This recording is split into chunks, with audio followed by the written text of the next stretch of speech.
Hi there, it's Evelina back with another art update. It is the 15th of July and I've just had my student presentation today, talking about my practice and what I want to do. And it's been really helpful to kind of use this opportunity of the student presentation to kind of think about where I'm at, because it's really interesting how I kind of fumbled around to try and find what my practice is about, because it's been mostly practice based. Me experimenting with materials in the sculptural sense, but as my practice kind of grown with different mediums and practices, it's it was important for me to kind of um, find what it was about, and I didn't feel like I could find it. And I read a lot of books last semester and trying to get to the root of it, and I was kind of struggling with the art I was doing at the time as well, which was really frustrating, kind of stepping away from the natural materials as I was challenged to do, and try and make use of that, but it didn't work. It was something that was missing. And kind of moving into performance as well as film, it's yeah, it's been an eye-opener. I think that especially now in film, I kind of found what I wanted to, and especially now with the final show, it's yeah, it's very liberating to finally have that, and it's kind of released me again into yeah, release my creativity again, which is great. Um, so because so in my, especially in my films then, I have been exploring space and text, and kind of the yeah, letting them change each other and defamiliarize each other as well, and also using the influence from fairy tale and myth and storytelling through narrative um, and through poetry and through wordings. And it's kind of interesting to kind of use that medium of kind of the traditional storytelling through like using the kind of language of fairy tales and folk tales and folklore, which has been around for a long time and has influenced the way that we do stories, and was the primary way in which we use that. But now it's changed, so it's kind of nice to kind of bring that back a bit, and see kind of in a changed role, and see what you can do with it now, in this changed setting. So yeah, it's a little bit of defamiliarization there as well. I also can see there's also like a lot of defamiliarization going on in the place itself. I mean, in especially with my later works, the Altidar, when I make the flower thing, as well as the one that I'm working on now. Um, it's it's very romantic in the kind of sense of the Romanticism era, and it's kind of like in with the pre-Raphaelite art, or yeah, like the literary figures that they use, especially in my last one, where it's a lot of influences like Ophelia and Lady of Shalott, and a lot of those pre-Raphaelites, a lot of the influences that the pre-Raphaelites used.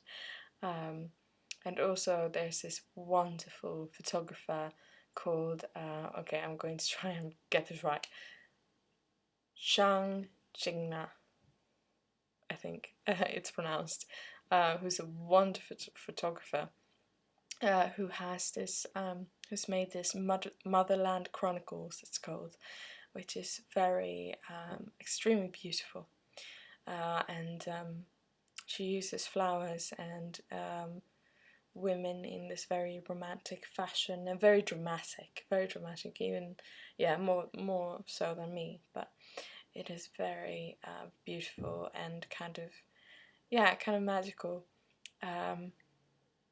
and so it's when I'm exploring the space itself, I'm making it more romantic and more magical than it would seem in its setting. I mean, in the film that I made, when it looks like I'm in the forest and it's so idyllic and kind of untouched and just not naive, but kind of in this setting of being this pure place and pure kind of story, in a place that is actually right next to a bus stop, where you can actually see the cars run by from where I'm standing in the film, and you can hear it as well very loudly. So it's kind of, and also in my latest one that I film now, it's right next to a car park. I mean, people walking down up and down there all the time. It's not exactly a peaceful place, really. And so what I'm doing in these films is that I'm making it magical again, if it were, kind of, because these are magical places. I mean, if you look at the films, it's these are wonderful romantic places, and so I'm changing them into these very romantic, very idyllic places, and yeah, it's something that I really love to do, making something, a situation or a place, magical. And yeah, I find also through my films it's been kind of interesting, especially since I'm doing everything myself. I'm filming it, I'm playing in it, I'm editing it, I'm doing all these things.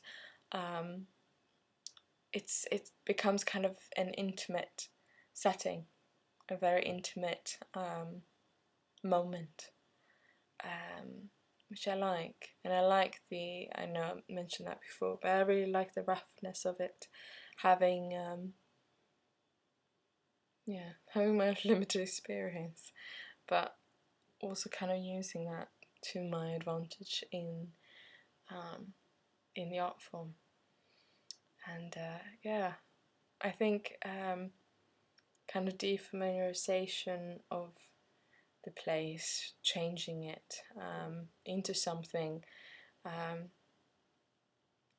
magical and fantastical, and kind of influenced by these stories of fairy tales and myths and folklore. It has become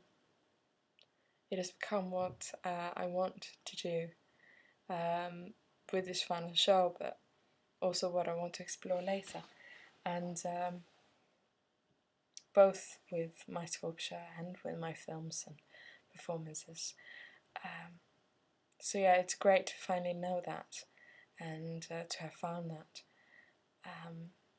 and to have kind of more of a language around it. I mean, I don't have the big words, the big vocabulary, or a big philosophical. Well, in a way it is, but not like the language for it is not. And I think that was also one of the reasons why I was a bit frustrated with trying to read all of these texts and all of these books, kind of to search and find language for it. But now I know what I'm doing, which is great. And so I'll try my best to show it through both my works, but also in writing in all different ways. Yes, it feels great. Finally. So yeah, that is kind of where I'm at and what I want to do. So short films and sculpture, especially now focusing on short films. Who would have thought? Yeah, it's a lot of fun. We'll see what happens next. That is my art update. Bye.